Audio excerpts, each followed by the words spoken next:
السلام علیکم ورحمۃ اللہ وبرکاتہ۔ ناظرین، اس وقت میں شیخ اسحاق ابراہیم عمری حفظ اللہ صاحب کے ساتھ ہوں اور ان سے یہ سوال کرنا ہے، یہ جاننا ہے کہ آج کل جو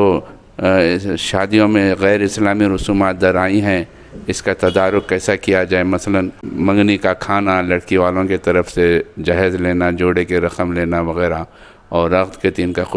کے دن والا خصوصی دعوت کا اہتمام لڑکیوں کی طرف سے کھانا لینا کرنا، یہ کیسا ہے؟ یہ جائز ہے، یہ فرض ہے، سنت ہے؟ اور اگر یہ جائز نہیں ہے، فرض نہیں ہے، سنت نہیں ہے، تو پھر اس کا تدارک کیسا کیا جائے؟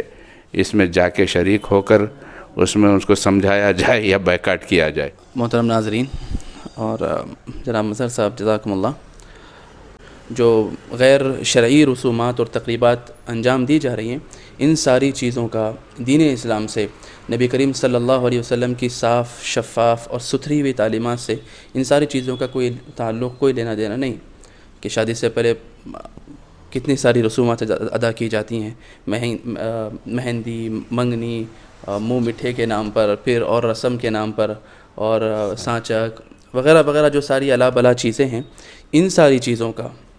اللہ کے نبی صلی اللہ علیہ وسلم کی شریعت سے کوئی تعلق نہیں ہے۔ یہ جو آج کل ہمارے پاس ہو رہا ہے کہ نکاح کے موقع پر خصوصی دعوت، اور وہ بھی لڑکی والوں کی طرف سے گھوڑے جوڑے کی رقم، جہیز وغیرہ، الگ بات ہے، وہ خود بالکل عین غلط ہے۔ اور پھر یہاں پر جو ہے اور ایکسٹرا اور اضافی بوجھ جو لڑکی والوں پر ڈالا جاتا ہے، یہ ساری چیزیں بالکل اسلام سے، دین سے، ہمارے اپنے مذہب سے، ہماری اپنی صاف ستھری تہذیب سے بھی اس کا کوئی تعلق نہیں ہے۔ یہ ساری چیزیں ہندوانہ رسم و رواج، راجپوتانہ رسوم و رواج کے مطابق جو ہمارے طبقے میں، ہمارے معاشرے میں در آئی ہیں، ان تمام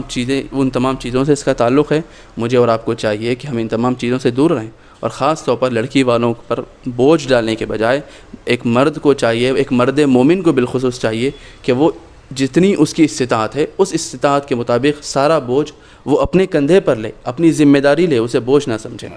ورنہ ایسا ہوگا، آج اس کی تباہ کاریوں میں سے اگر میں مختصراً آپ سے سامنے 2-3 سطر میں، 2-3 لائن میں بھی اگر یہ کہوں، تو بات ایسی ہے کہ صرف اس وجہ سے، یہ عظیم الشان اور عالی شان شادیاں کرنے کی وجہ سے اور فضول خرچیوں کی وجہ سے، ایک غریب کی بیٹی جو ہے بالکل اسی طرح گھر میں رہ جاتی ہے اور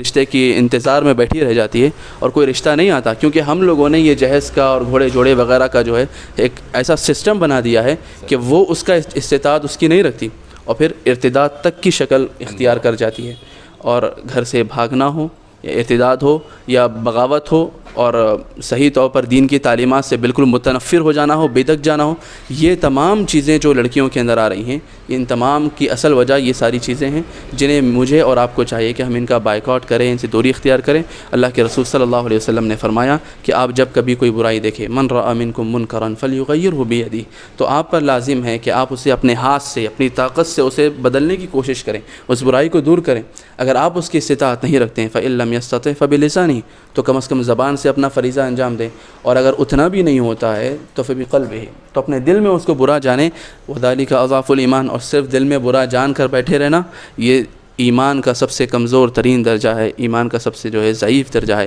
مجھے اور آپ کو اس سے بچنا چاہیے، اور یہ تماشائی بن کر رہنے سے بہتر یہ ہے کہ آپ کی غیرت ایمانی آپ کو جھنجھوڑے اور آپ آگے بڑھیں، اور ان ساری تقریبات سے، ان سارے رسومات سے اور غیر شرعی شادیوں میں شریک ہونے سے بالکل دوری اختیار کریں، بلکہ بائیکاٹ کریں۔ سوشل ریفارمز کی طرف سے جو یہ ایک اہم قدم اٹھایا گیا ہے، یہ وقت کی ضرورت بھی ہے، اور یہ ہمارے دین کا ایک اصل اہم سبق اور جو ہے جز ہے کہ مجھے اور آپ کو چاہیے ایسی ساری خیر کے کاموں میں ہم حصہ لیں، اور شر جہاں کہیں بھی ہے ان تمام چیزوں سے دوری اختیار کریں۔ شیخ، جیسا کہ آپ نے فرمایا کہ ان شادیوں کا بائیکاٹ کیا جائے، تو اس کا کیا طریقہ ہونا چاہیے کہ شادیوں میں دعوت کو قبول کر کے اس کا بائیکاٹ کرنا ہے، شادی میں جانا، یا تو پھر اس کا کیا طریقہ رہے گا؟ دعوت قبول کر کے یا شادی میں شرکت کرنے کے بعد میرے اور آپ کے لیے پھر کوئی چیز باقی نہیں رہے گی کہ ہم کسی قسم کی اصلاح کر سکیں وہاں پہنچ کر۔ بہتر طریقہ یہ ہو سکتا ہے کہ جب آپ کے پاس کوئی دعوت کے لیے آئے تو آپ تبھی اس سے جانکاری لے لیں کہ مطلب کس طریقے پہ شادی ہو رہی ہے، لڑکی والوں پہ بوجھ پڑ رہا ہے، آپ جو ہے جہیز لے رہے ہیں، اور فضول خرچیاں وغیرہ جو بالکل عام جو رسومات کے طور پر ہے، کھانے وغیرہ جیسے لڑکی والوں کی طرف سے کھانے کا انتظام وغیرہ، تو اگر آپ ایک مختصر سی جانکاری ان سے لے لیں، اور پھر آپ ان کے سامنے ہی اچھے طریقے سے حکمت کے ساتھ آپ ان سے کہیں اور خیر خواہانہ انداز میں کہیں کہ دیکھیے میرے بھائی، چونکہ آپ کی شادی میں یہ ساری چیزیں ہیں جو یقیناً شریعت کے مطابق نہیں ہیں، اور میں ان ساری چیزوں کے خلاف، چونکہ یہ ساری چیزیں اللہ اور اس کے رسول کی تعلیمات کے خلاف ہیں، تو یقیناً میرا بھی جو ہے خلاف ہونا ایک لازمی بنتا ہے، تو اسی لیے میں آپ کی اس شادی میں شریک نہیں ہو سکتا۔